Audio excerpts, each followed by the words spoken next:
So welcome to Astana Economic Forum, and we would like to wish you all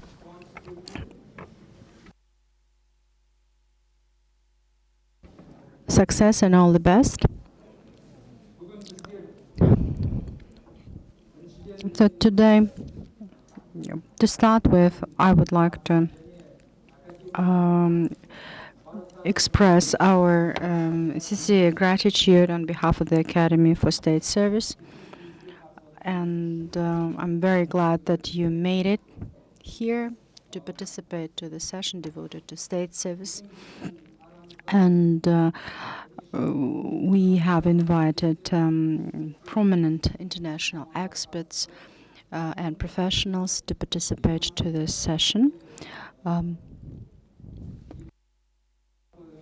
And the participation and the attendance of these people to our forum is very, very important for our forum and for the country of Kazakhstan. Welcome you on behalf of the organizers, the Agency for Civil Service and Anti-Corruption, and the Academy of Public Administration under the President of Republic of Kazakhstan. The Astana Economic Forum Global Conference has become a traditional platform for discussing and searching for globally useful and important issues. The platform provides an opportunity to exchange of views, ideas, and proposals on various aspects. And it's not today, it's not only public servants attending, the experts, scholars from all over the world gather here to offer their ideas and solutions on current and future challenges of public administration. Our aim is to expand the horizons of understanding the role and place of public service in the world, to identify the best possible tools for development and effective ways of solution application. Dear participants of the conference, let me introduce the speakers of the first panel discussion. Deputy Chairman of the Agency for Civil Service Affairs and Anti-Corruption, Aygul Shaimova. Senior Fellow of Civil Service College and Senior Advisor to Ministry of Finance, Singapore, Ms. Lim Soo-hoon.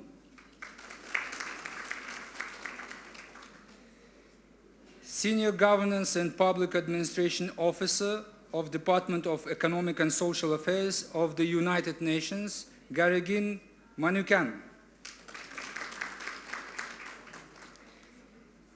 And last but not least, Dean at Skolkovo, Moscow School of Management, Marat Atnashev.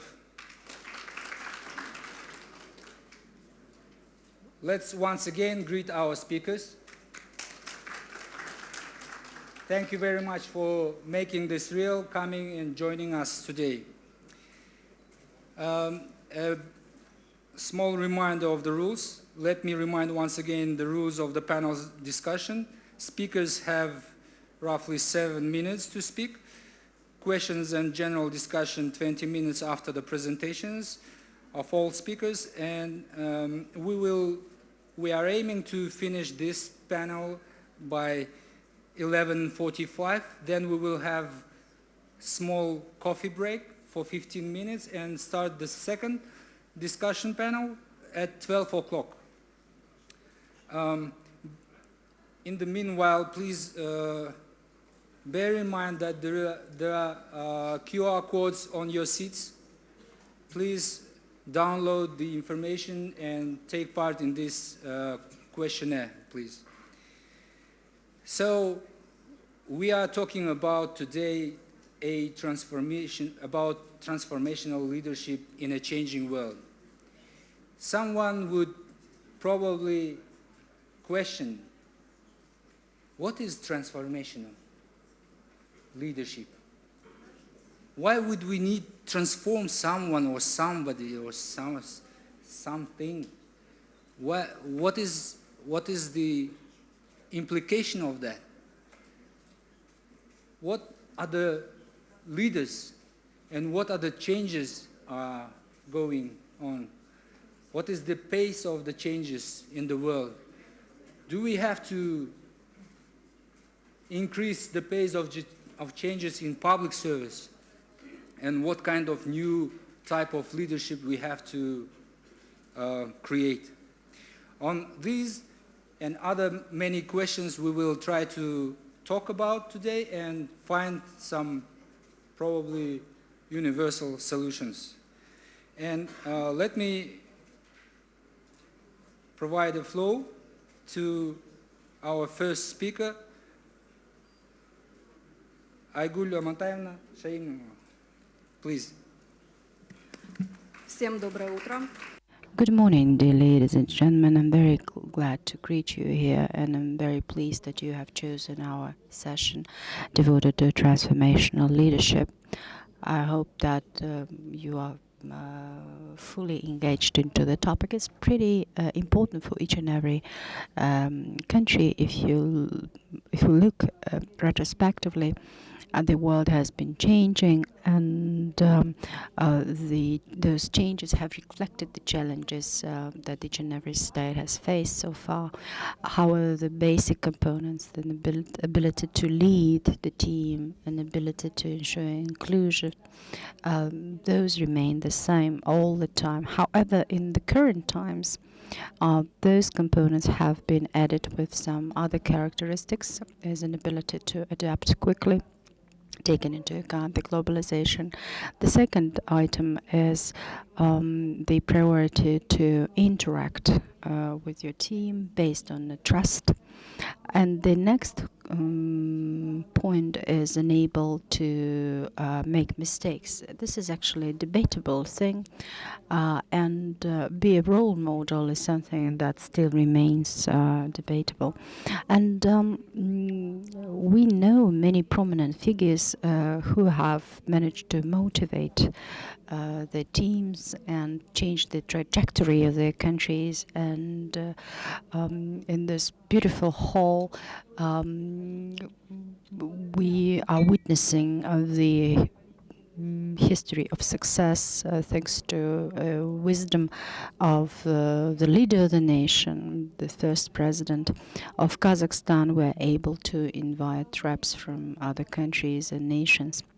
And the trajectory has a chance for us to shift over to a completely new state service model, that is to serve the society. So based on the experience of the leading countries, we managed to adopt and introduce the most prominent and the most advanced models of state service. A transformational leader has almost the same characteristics as the leaders who have changed the trajectory of their countries. Again, what characteristics are we talking about? So number one is to be oriented to the end result and not be chasing the intermediate results. And the key is to be able to report. They used to be saying that an ability to report, provide statistics is the key. However, up until now, this issue still remains. And the second characteristics, the timely manner, while providing information, because everything depends on how dynamic you would be in case if you follow up the instructions and make decisions. However, unfortunately, up until now, we do have some issues. Why? Is that nobody wants to take a responsibility. I mean, those people who we talk about, they don't want to take responsibility. And Kazakhstan has initiated a vast set of changes, the optimization processes. So what is expected? First of all, we expect to get rid of the stereotypes Um, and at the same time, we need to introduce an ability for mistake. A common civil servant keeps saying that it's better for me to keep silence than to be active, and this is what we are trying to get rid of. And again, going back to the practice, to the actual mechanisms of how we could do that, is the reward system, remuneration. We're looking at the experience of the person, and the intention is to introduce that system. And the third characteristics that could be given to the transformational leadership is certainly this transformational leadership is based on trustworthiness, and all of the issues, no matter how important those issues are, could and should be discussed in an open manner. So what has been done so far in Kazakhstan? We have decreased the hierarchy thanks to the structural changes, and we have decentralized the duties. We have initiated the privatization issues for state property, and the strategic planning institutions have been introduced. The IT infrastructure has been introduced. The e-government and one-shop principle has been used. We get the civil society actively involved into the decision-making process, and we use the platforms for open discussions of those decisions. Again, going back to the state service, we have shifted from the position-based system to career development and meritocracy principles. And we have made recruitment processes more open. And in addition, we have also ensured a balance in terms of behavior of the state servants. And we have also devised the ethical norms. Immense job has been done in terms of structural changes. However, I'd like to say that changing the structures, the processes and rules does not provide a result. And it's like changing the cover, but not changing the inside. When you have a chance to see just the top of the iceberg and the invisible part remains in the water, so it's just the same. So we're talking about promoting the human capital. We're talking about developing the people. And in this regard, of course, transformation leaders will play a very, very important role. Their competences are tightly, closely related to the characteristics that can be used for the future leadership. The team members need to follow the leader, and the leader is responsible for organizing the work overall and for managing the team.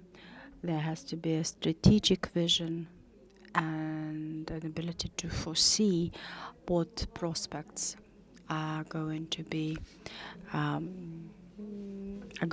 faced. And in this regard, I'd like to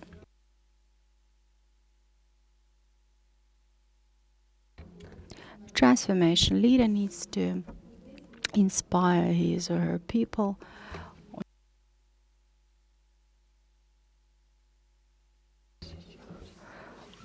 and subject to political will, of course.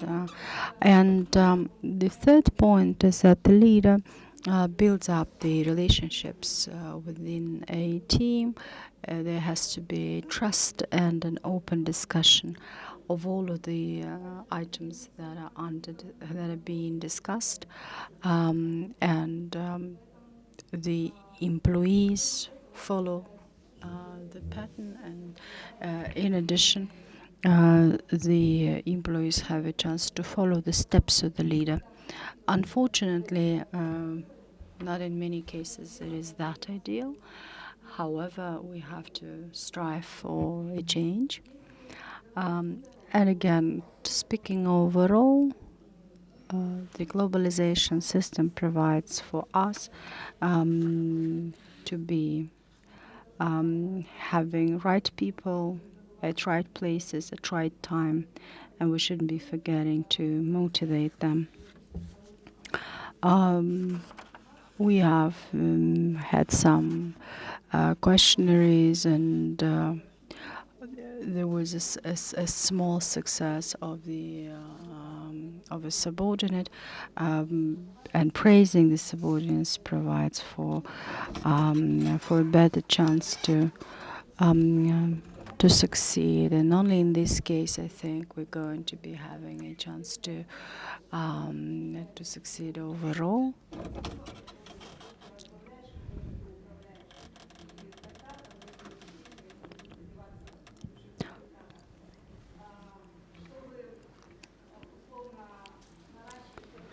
So in order to enlarge the competences that we need, taking into account the fact that globalization, as instructed by the leader of the nation, we had the new courses for the leaders of the new formation. And the question is, whom do we have to teach? We have to educate the bosses, and in order to start a change, you have to start those changes from yourself. Mahatma Gandhi used to be talking about this: if you want to change the world, change yourself. So again, briefly speaking, this is my position, and we have to be pretty decisive in terms of leadership.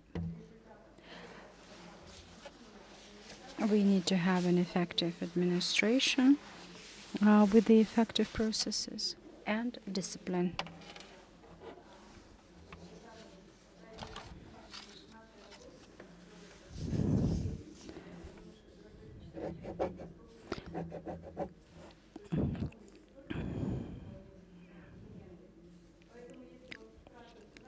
So overall, briefly, those were the points I wanted to make.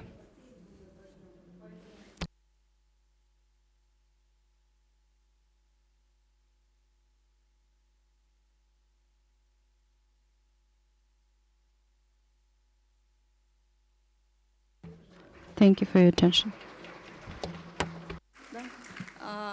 Поскольку я представляю уполномоченный орган Казахстана, as I represent the authority for state service, I would like to get you acquainted with what our agency does. So a small video clip, thank you. Let's have a look. The Agency for Civil Service Affairs and Anti-Corruption is a national authority which exercises leadership in the area of the civil service, evaluates the quality of public services as well as prevents, detects, and investigates corruption offenses.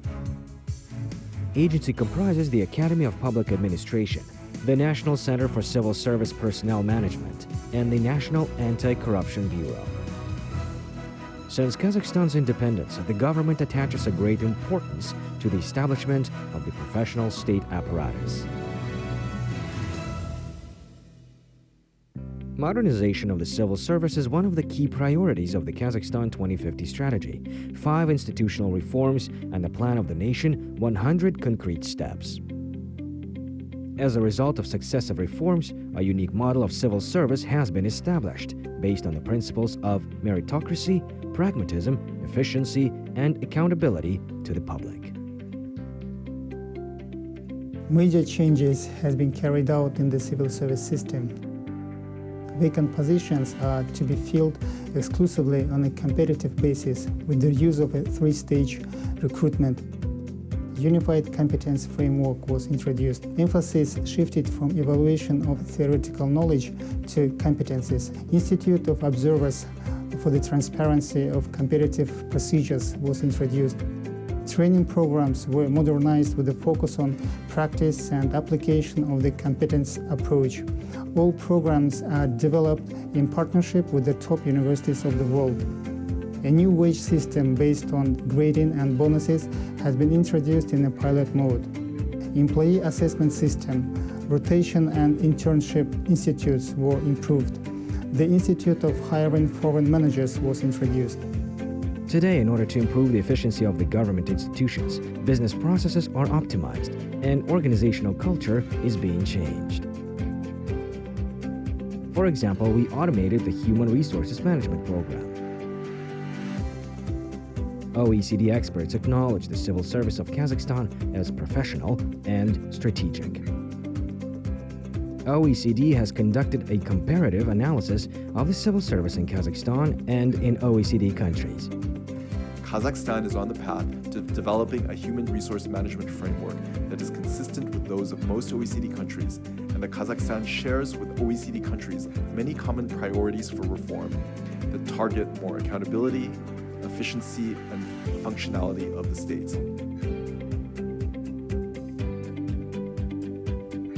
The convenient and affordable mobile digital service that meets the needs of the population and business sector is the priority in the development of a service-oriented state. Fostering e-government services is an important tool to eradicate petty corruption. According to the 2018 UN e-government survey, Kazakhstan is in the very high e-government group and ranked 8th among the Asian countries. To improve this area, the agency launched the Digital Agent mobile application. It allows the citizens to evaluate the work of the public service centers and to report on its quality to the agency for quick solutions to the members of the public. This innovation also stimulates solving the problems of citizens as promptly as possible. To further enhance the customer focus, the agency launched Open Mayor's Offices project, where up to 25 types of services can be obtained in specially created public areas. Many government agencies are transforming their offices following the open space principles. Corruption prevention is one of the main priorities of the state policy and is the most important task of the agency. Today, a project approach is actively used in the fight against corruption. Therefore, the agency successfully implements a number of anti-corruption projects. Together with local governments, so-called akimats, we launched Regions Free from Corruption project offices all over the country. The main goal of the project is to fully eradicate petty corruption by 2020. Representatives of civil society have been appointed as the heads of project offices. As a result, the project unites the anti-corruption efforts of government institutions and civil society and transforms into a national movement at the end. The agency launched a project protecting business and investments to create a favorable investment and business climate in the country. The goal of the project is to ensure 100% protection of investors and businesses from bureaucratic and corruption offenses on the part of dishonest officials. With the aim to cultivate an anti-corruption culture among the youth and to strengthen the principles of academic integrity in colleges and universities, the agency launched Conscious Generation Project. As of now, the project has developed anti-corruption recommendations for higher education institutions and the Ministry of Education and monitors their implementation, ensuring the best possible public involvement. In countering corruption, IT technologies play an important role. For example, the Open Government electronic platform is functioning to ensure transparency and accountability of government agencies. The platform consists of 5 portals where every citizen can get acquainted with budget expenditures, discuss draft regulation, apply for online consultation, as well as evaluate the effectiveness of state bodies. For example, budget information is posted on the Open Budgets portal, and the Open Dialogue service allows applicants to assess the quality of consideration of appeals by the government agencies. Another IT solution to prevent corruption is the interactive Open Budget Map introduced in our capital in 2018. The platform allows online access to the sites financed from the state budget and leaving feedback with attached photos or videos. By the end of the year, similar maps will be launched throughout the country.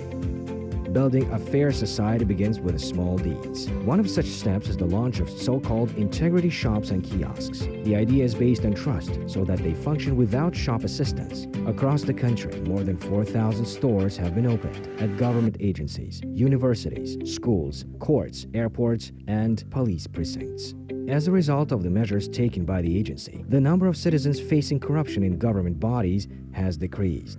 At the same time, the number of people expressing a negative attitude towards corruption and those who are ready to make a personal contribution to its eradication has increased. Along with the preventive work of the agency, the National Anti-Corruption Bureau implements law enforcement functions based on the principles of the rule of law and the inevitability of responsibility for corruption. Officials convicted for committing corruption offenses are responsible to the fullest extent of the law, regardless of their ranks. The number of calls to the call center grows annually, which indicates a growing trust to the National Anti-Corruption Bureau.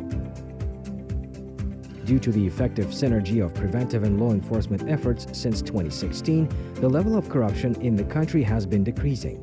Not wishing to settle for what has already been achieved, Kazakhstan intends to continue the uncompromising fight against corruption in the future as well.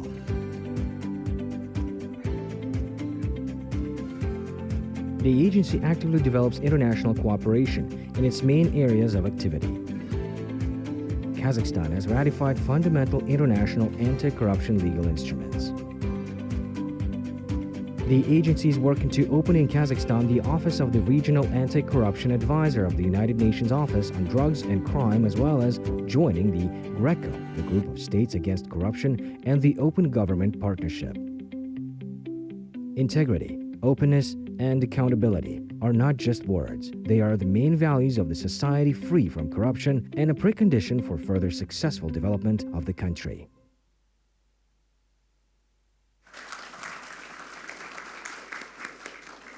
Thank you again, Aygula Montana. Seems like Kazakhstan is doing much towards creating state apparatus serving people. Thank you for your presentation. And let me further ask one of my colleagues, Ms. Lim Soo-hoon, about the future, your vision of future leadership, how Singapore is answering these challenges. Thank you. Thank you. Short answer to your question is with much difficulties.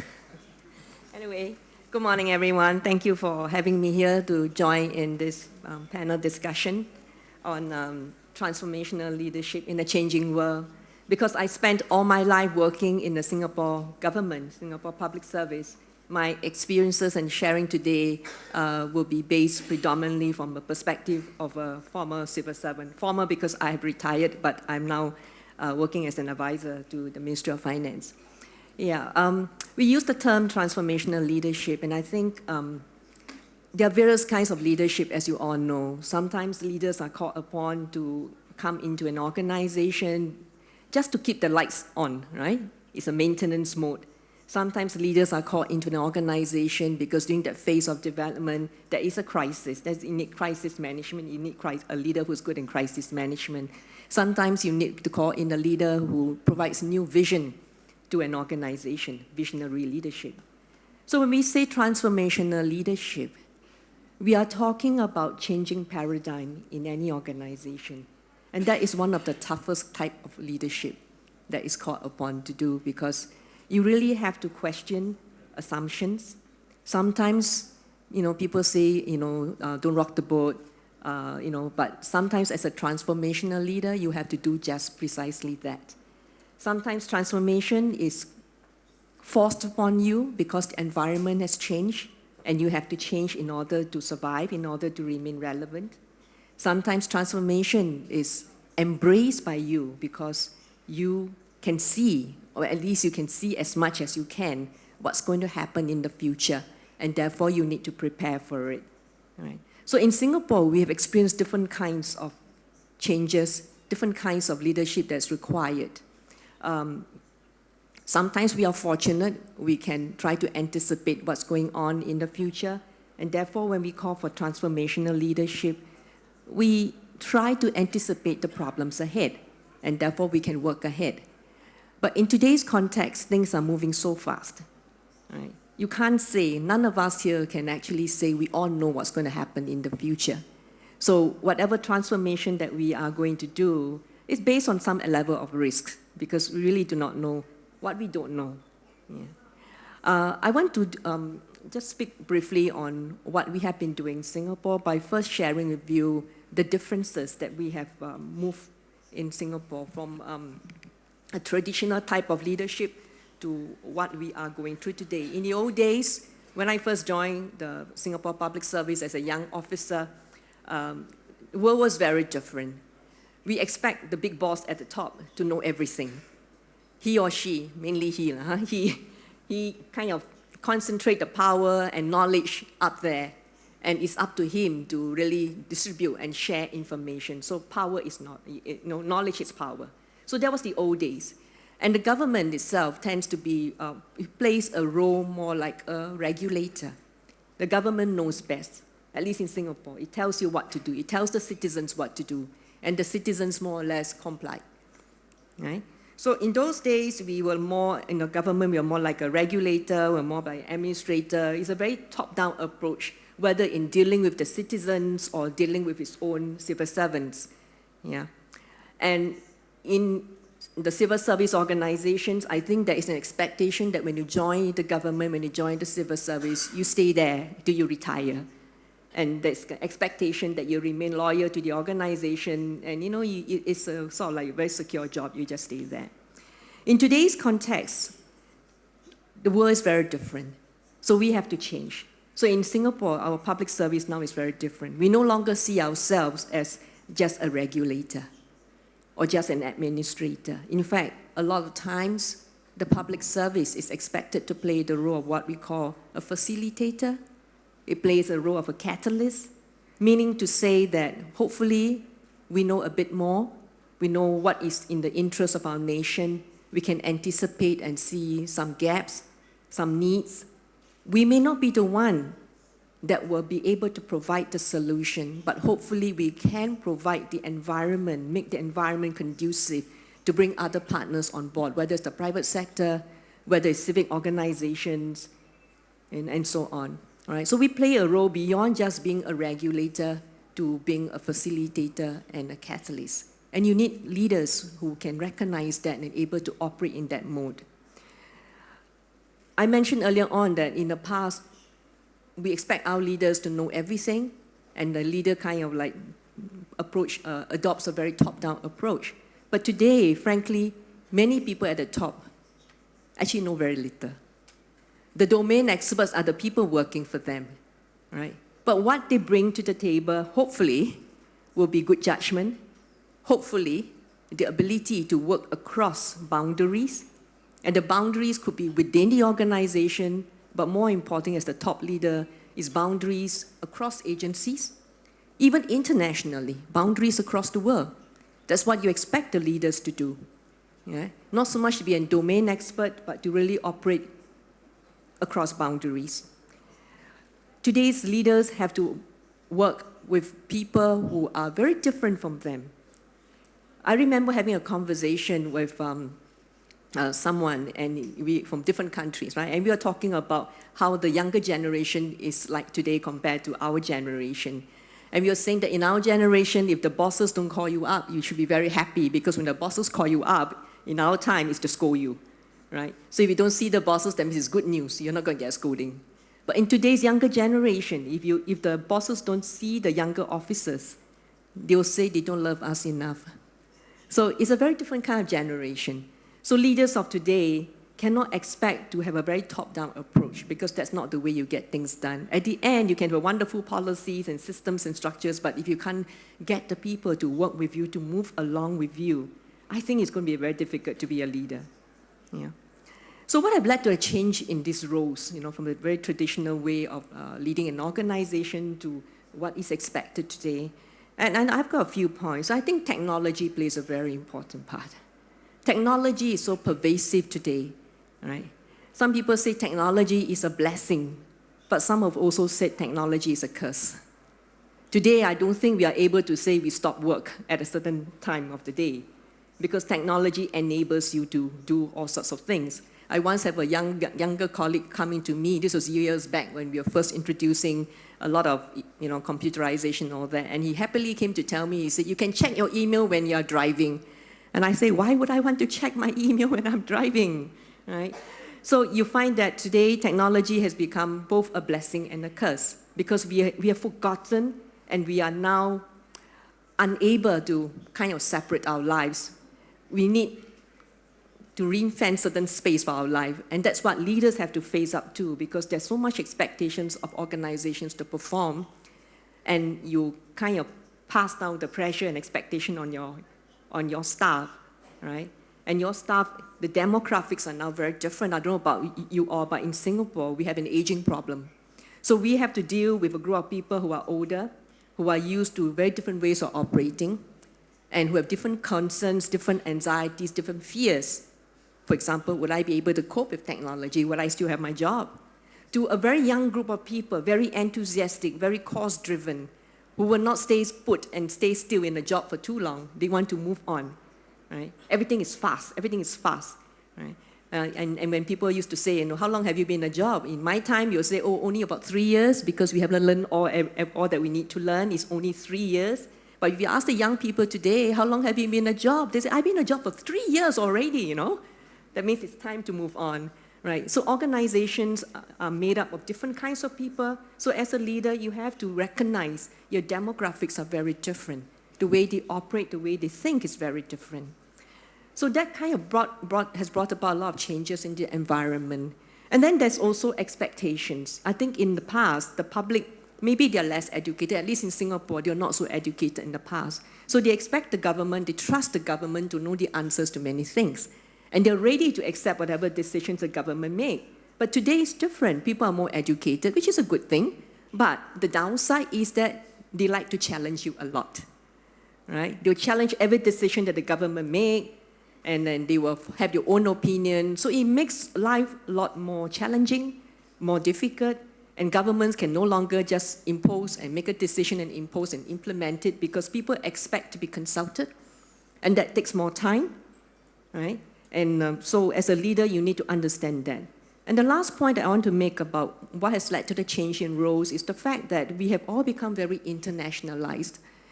In the past, we can say, oh, international affairs, we leave it to the Ministry of Foreign Affairs to handle. These are the guys who know what to do. But in today's context, many of the issues we handle are internationalized. And therefore, you cannot say, I operate in a domestic agency, I don't deal with issues in the domestic realm, because you have to understand the international sort of dynamics along with it. So you need a different kind of leader, a leader who is comfortable operating in a wider network.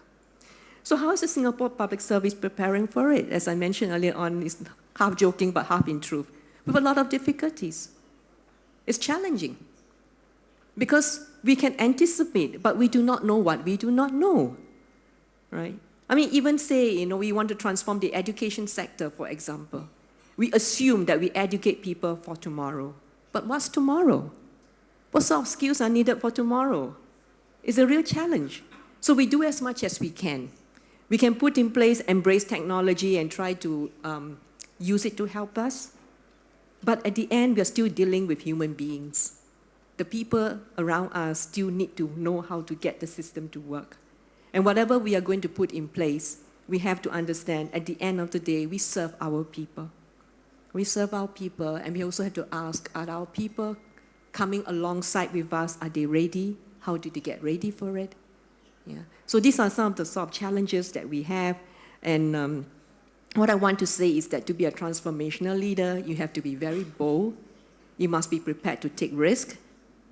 And you need a lot of support, right? Because it's a very long journey. It's a painful journey. It's a very long journey. It doesn't succeed all the time. But we have to do what we have to do. Yeah. Thank you very much. Thank you, Ms. Lee Sung-hoon. That's very, contributing and thoughtful ideas. I would have to say that indeed in a changing world, in an increasing path of the changes, in globalization, when technology is changing our life day by day, we really need to inspire new leaders. We really need to practice bottom-up approach. So I do completely agree with you. And regarding this remark, I would like to address a question to our next speaker. In terms of, let's consider transformational leadership in terms of global, how it's called, SDGs. I mean, the Sustainable Development Goals. Who else could know more better than the people from the United Nations? So please, Mr. Manukan.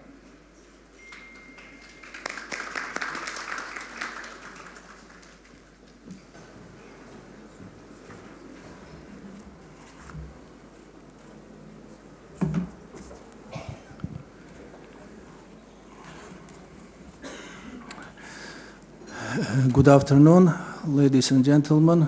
Let me start by thanking the organizers of this interesting conference and its host, the government of the Republic of Kazakhstan. Being from the UN, I am going to address the main theme of this conference, transformational leadership in the changing world from the point of view of the international development agenda. During this presentation, I will share highlights on the global SDGs and 2030 Agenda for Sustainable Development, including its transformational nature, the need to mobilize the whole of society for its successful implementation, the role of strong, effective and accountable institutions and capable public sector personnel, including transformational leadership. I will also share the UN initiative on working with public administration, schools and institutes to include the SDG-friendly teaching in their curriculum.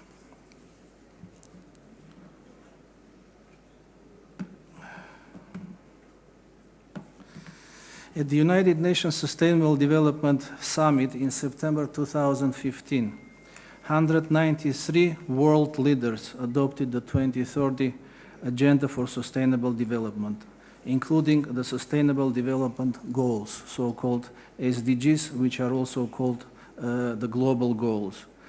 The 17 new Sustainable Development Goals aim to promote inclusion by combating poverty, hunger, and inequality, take action on climate change and the environment, improve access to health and education, and build strong institutions and partnerships.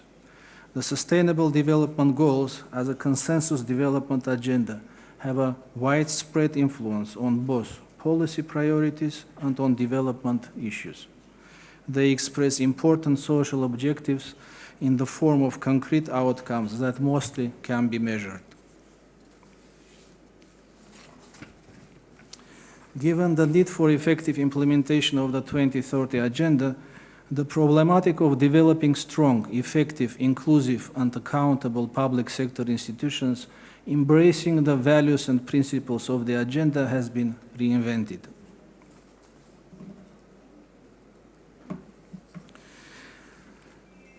This comprehensive global development agenda is transformational in and by itself, because its achievement will need dramatic metamorphosis on all levels, individual, family, community, national and international. In this connection, the role of effective governance and public administration is crucial, nationally, regionally and internationally. Its urgency and importance cannot be overstated. The 2030 Agenda calls for transformation and reorientation of governance and public administration from goals of so-called night watchman state consumed with tasks of war or keeping law and order, to those of education, social welfare, social protection, and economic development.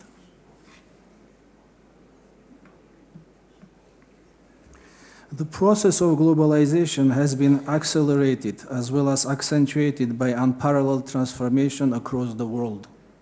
This affects all countries in varying ways. and degrees, often increasing their vulnerability and diminishing their capacity to cope with stressful circumstances or adjusting to perennial rapid change. Therefore, given the complexities of the modern world, and to be able to effectively identify and address major human capital development challenges, the 17 ambitious goals can be implemented only if the whole society is united, mobilized and effectively led towards the realization of sustainable development.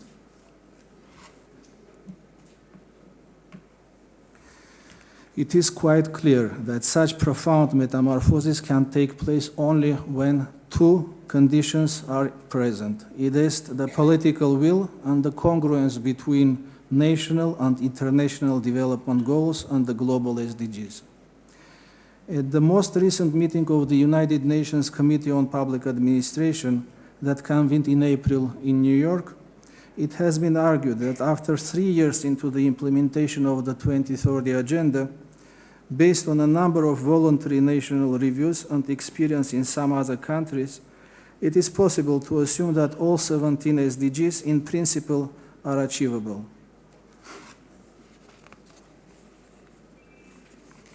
However, it is also clear that many governments are not doing enough, whereas some actually pursue policies and practices and undertake actions that are counterproductive and impede sustainable development. It cannot be argued that peace and development goals go hand in hand. Therefore, despite the commitment made by the UN member states towards the SDGs back in 2015, I can safely assume that tens of countries that are currently in violent conflict will not be able to positively report on the progress in SDGs implementation. Just let's think about it. About 10 least developed countries that have the lowest GDP are in conflict situations or recovering after conflict. These facts alone evidence that the achievement of global development agenda is hinged on the reconsideration by many governments of their political stance and policies. Nevertheless, provided that conditions are in place, namely political will, congruence between national and global development goals, as well as absence of violent interstate and intrastate conflict, the chances for successful implementation of sustainable development will be present. In order to be able to address the enormous challenges faced by all governments and even more by governments in developing countries, the current government leadership and next generation of public servants must develop a new set of skills not required of their job predecessors. For example, ethical and transformational leadership, policy coherence, anti-corruption framework, mediating, negotiating and interpersonal skills, ability to include and integrate a much wider diversity of actors in the decision-making process at different levels.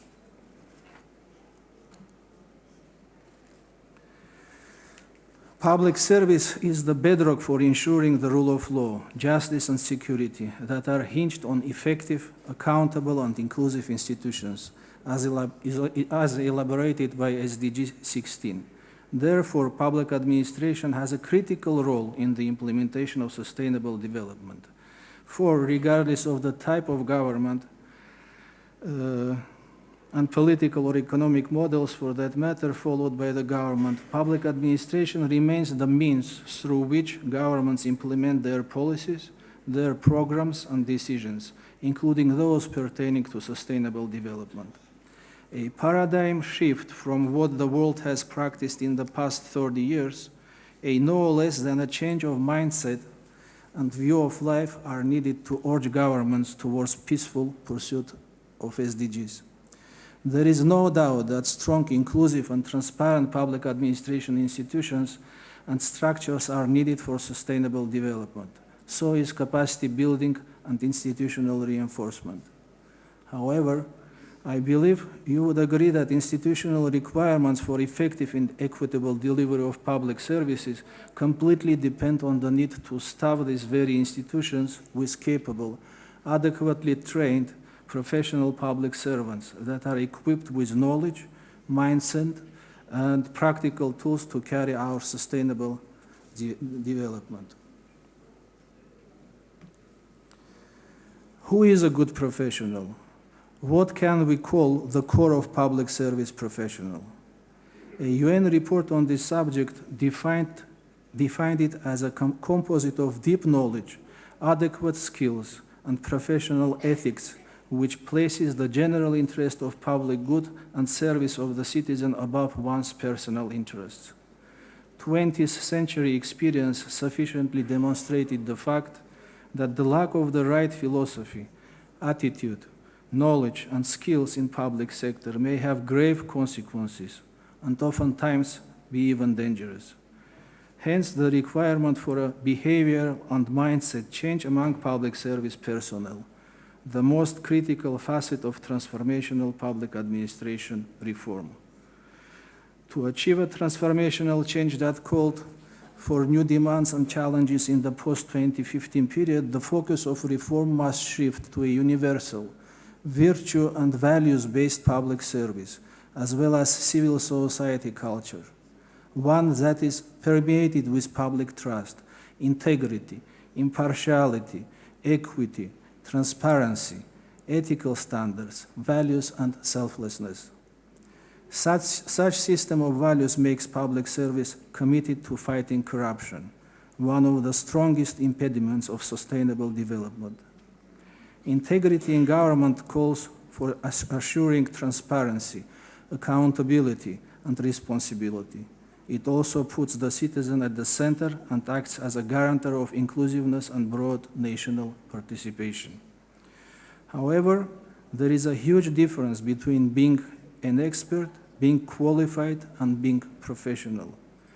Professionalism goes beyond having extraordinary mastery over knowledge, techniques, and skills on a subject matter. It has to do with character, with attitude, striving for excellence, competency, dignity, moderation, humility, and integrity at work, as well as an ethical conduct.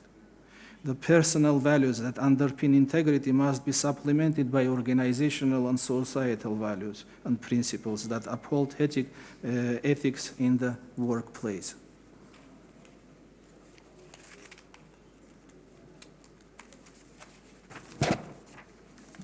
Therefore, in the public service, professionalism can be located at the point where expertise in terms of knowledge and skills meets with integrity, sense of responsibility, and ethics to form a competent whole of a highly capable, committed, responsible, and responsive public service.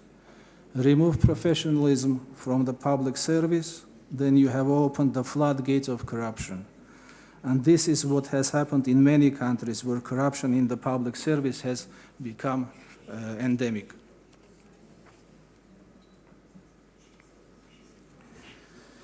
Since the oldest times, peoples have been led by effective leaders. Being a grandiose worldwide undertaking, the implementation of the 2030 Agenda also requires effective public management leaders that fully embrace the values this agenda underpins, such as collaboration, integration, leaving no one behind, inclusion, partnerships, respect for people and planet, integrity, stewardship, transparency, and accountability. They have to be guided by these principles in everything they do. To be up to the task of spearheading the SDGs, this must rest on a new ideology and mindset. In the words of Mahatma Gandhi, the leaders must be the change that they want to see in the world. Modern leaders must also familiarize themselves with such new concepts as social capital, networking, crowdsourcing, big data, data visualization, disruptive innovation in the public sector, effective communication, the science of persuasion, visual communication, reputation management, and more. They have to share qualities such as resilience, knowledge, people skills, leading by example, strategic vision and planning, as well as courage to make a difference. In words from Albert Einstein, we cannot solve our problems with the same thinking we used when we created them.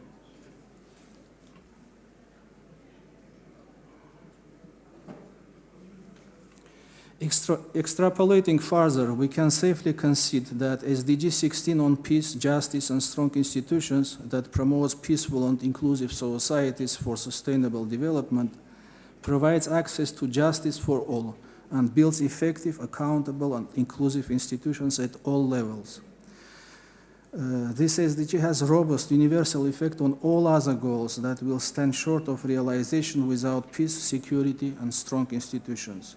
Therefore, the question of capacity development to achieve the SDGs is critical because without a willing, committed, ethical, and competent public service, most of the initiatives for peace, security, and sustainable development will not bear fruit.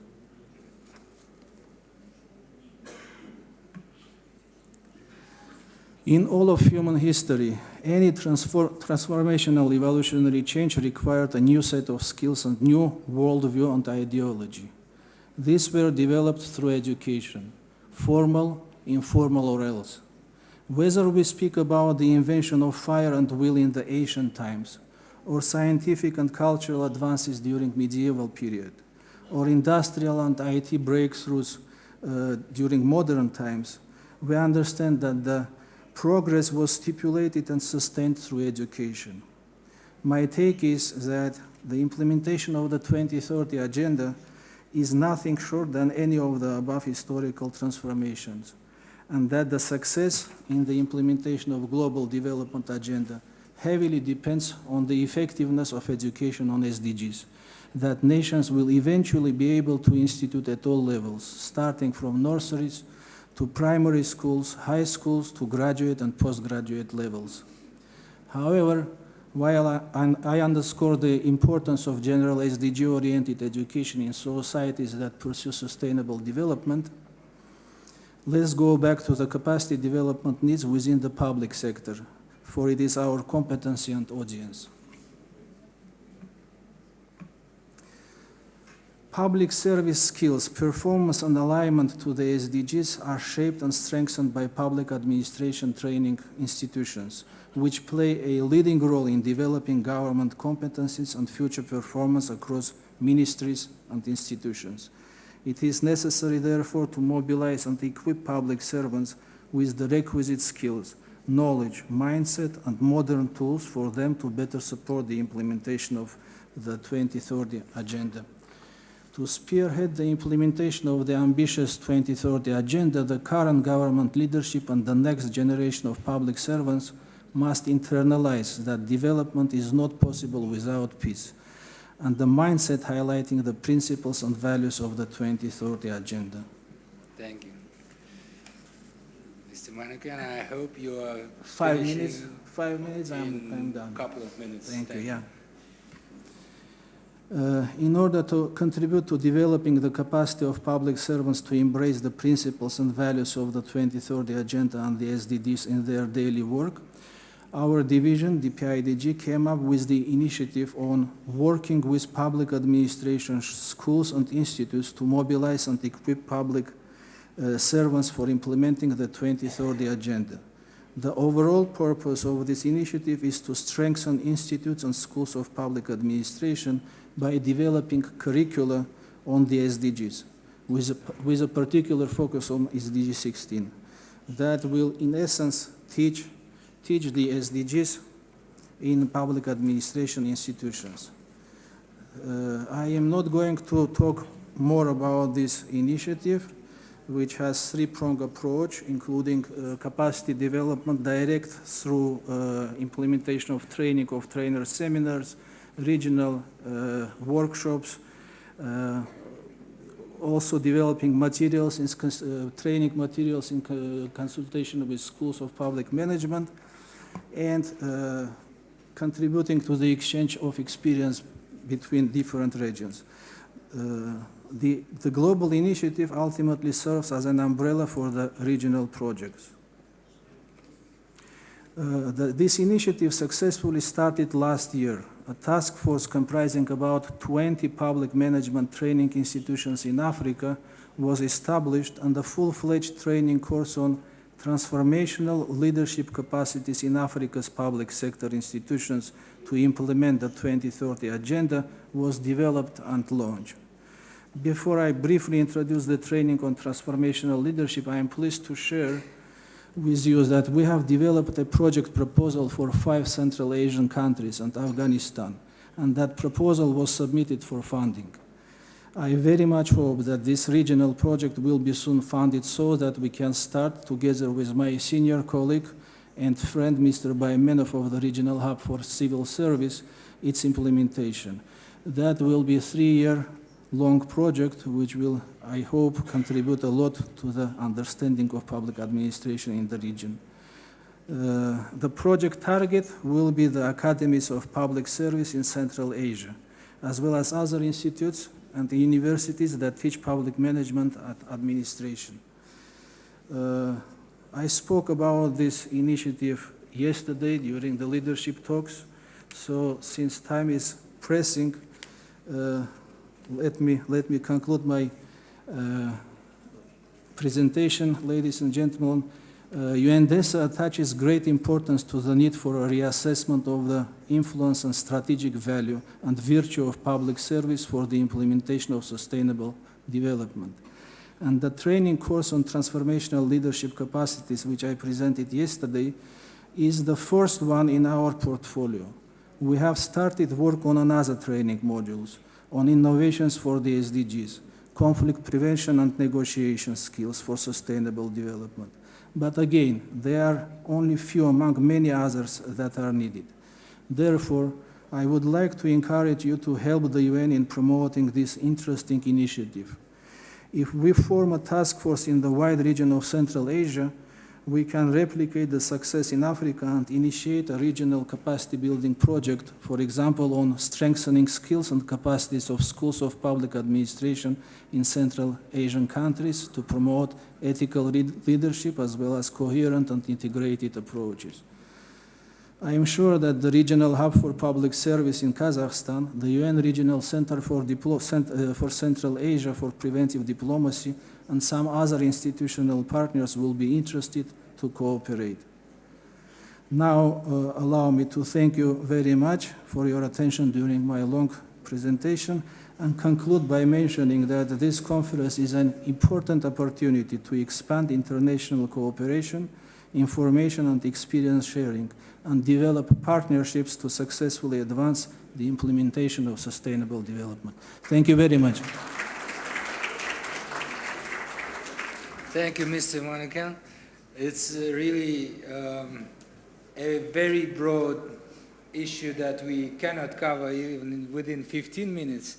So anyway, thank you. And what I have to say after your speech is that the time now is requiring not only the leaders that have high level of emotional intelligence or other soft skills, but also really being concerned with those global goals, sustainable development goals.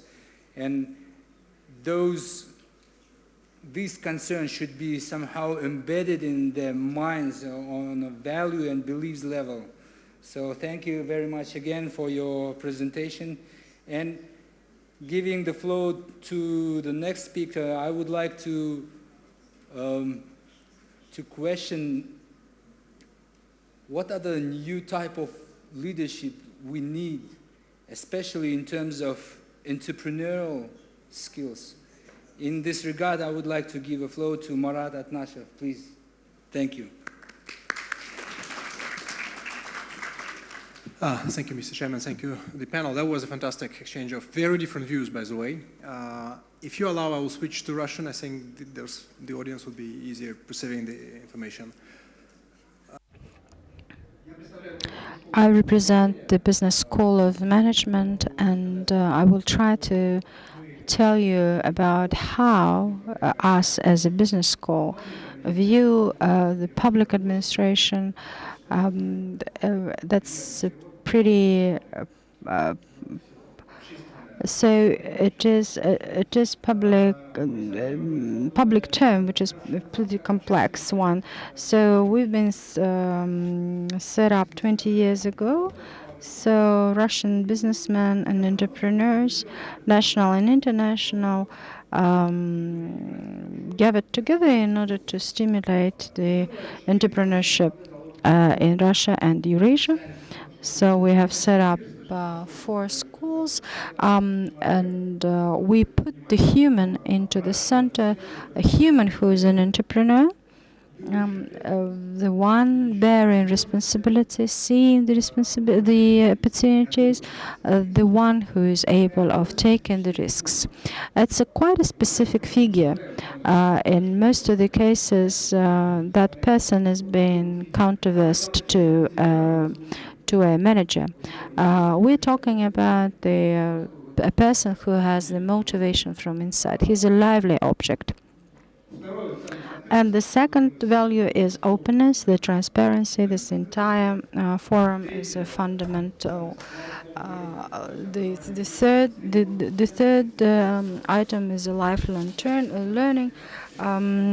The average age is 35, 40 years old. We think that we stop learning once we graduated from the university. In fact, it's not a good practice. And the last characteristic is an orientation for partnership.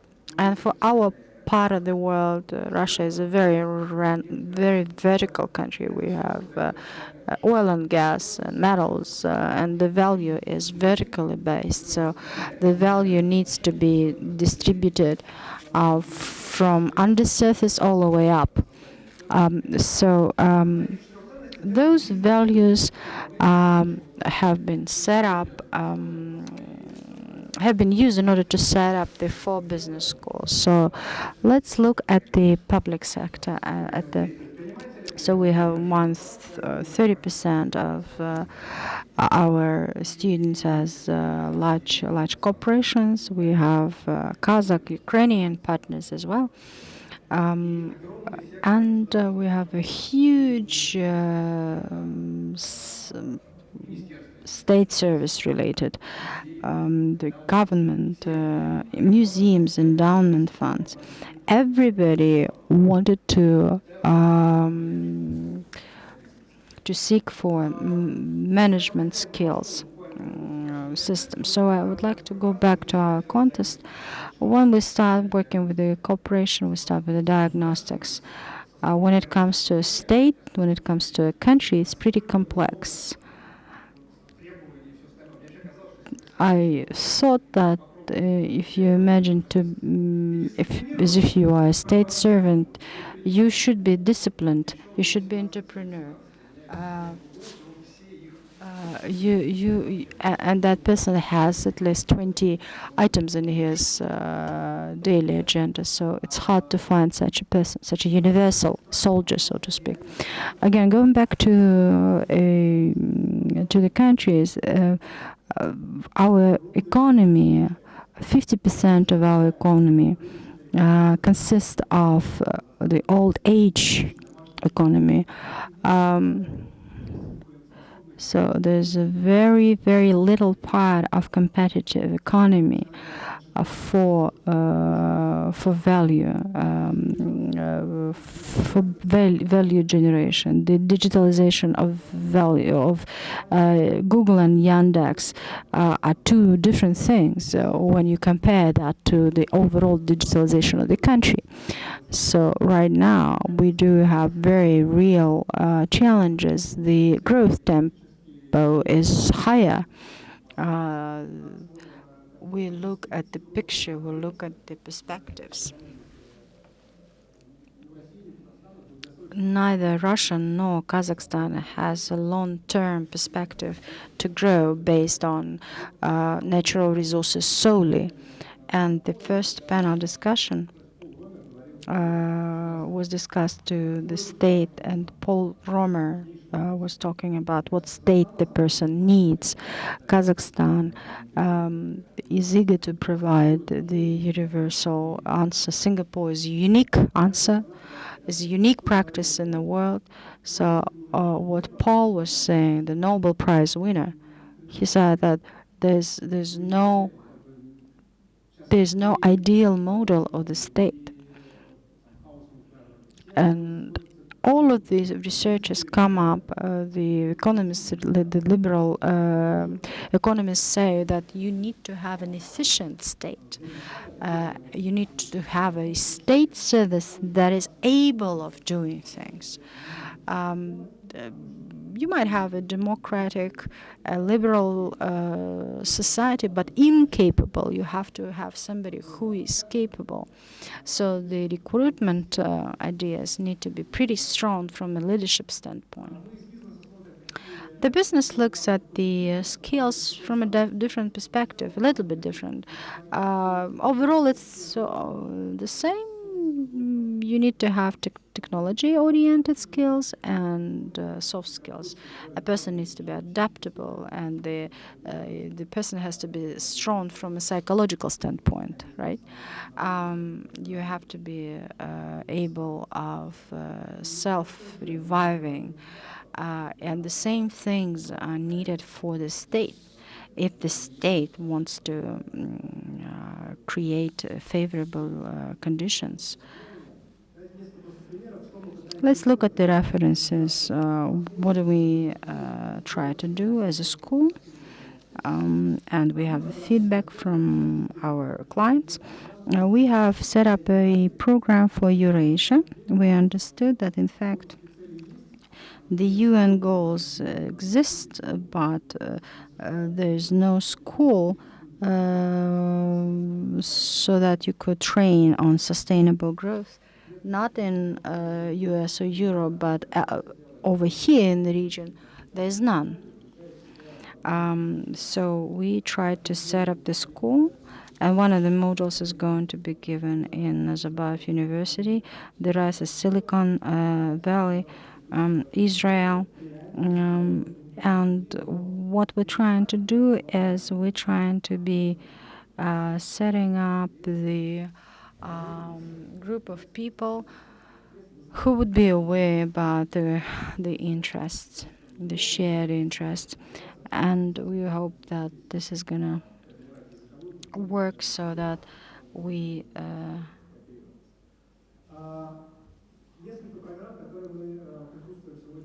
and a couple more programs. We have a program master in public strategy. We called it On Purpose.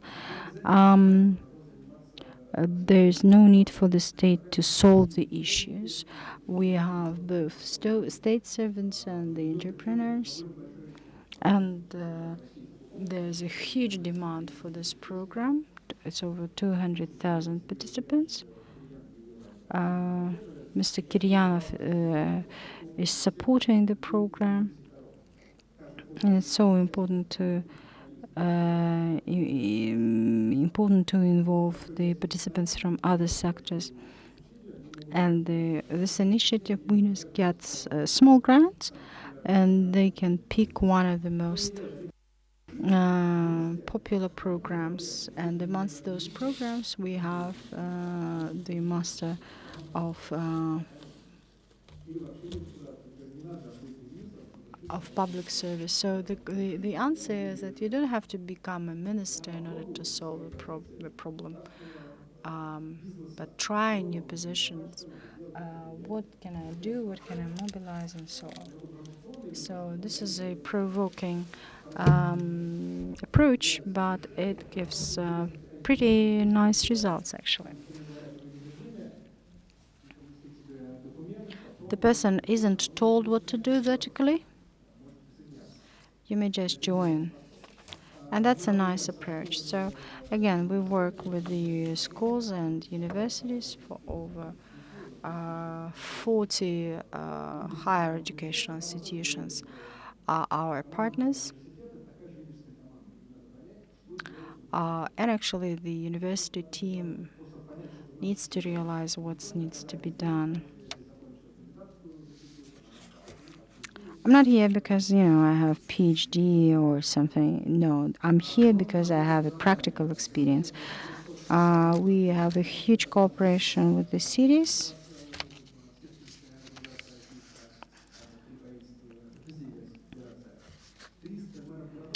We have trained 300 mayors of Russian cities.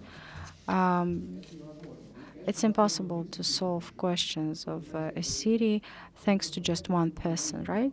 And therefore, the intention was to ensure a dialogue in between the mayors.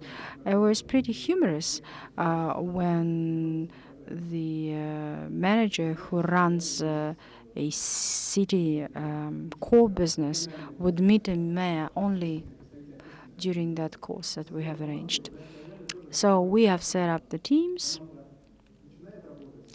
When the team starts working, and then they keep saying, you know, nothing depends on us. We don't have a budget, we don't have a salary, we know nothing.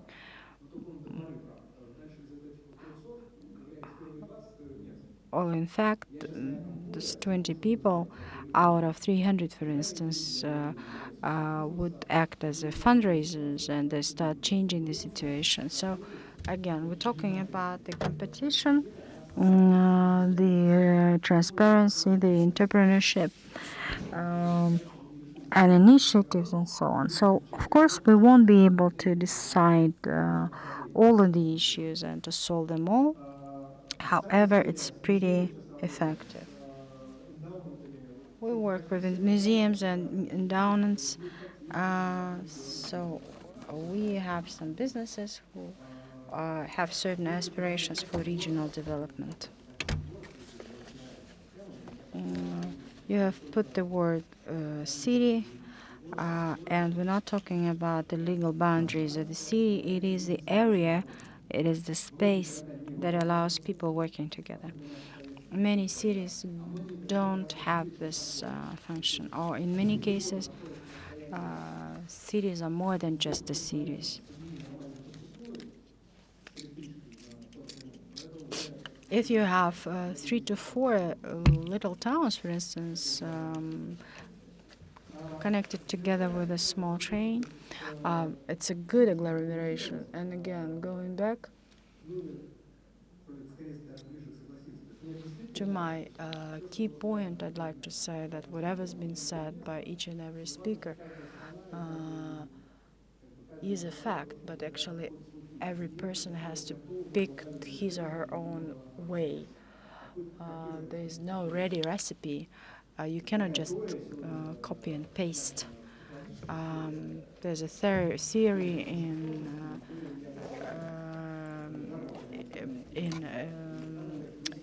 economy, and they say that the Harvard, for instance, University, they say that if there's an evidence-based document, then it means that they're fragile, tangible. So you have to know the prescriptions, and in this case, if you have these certain rules, you will have a pretty clear mechanism of how to move forward. It's very, very important to search for your own recipes. Thank you.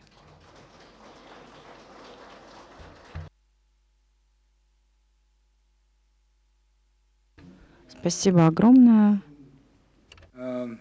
Sharing of ideas, what I have mentioned is that even if it's business, people are rushing to say about the changes in this world, yeah, and saying that it's not almost possible to fit the qualities that we need to embed in our leaders, then it is also useful to our public bodies to think of it.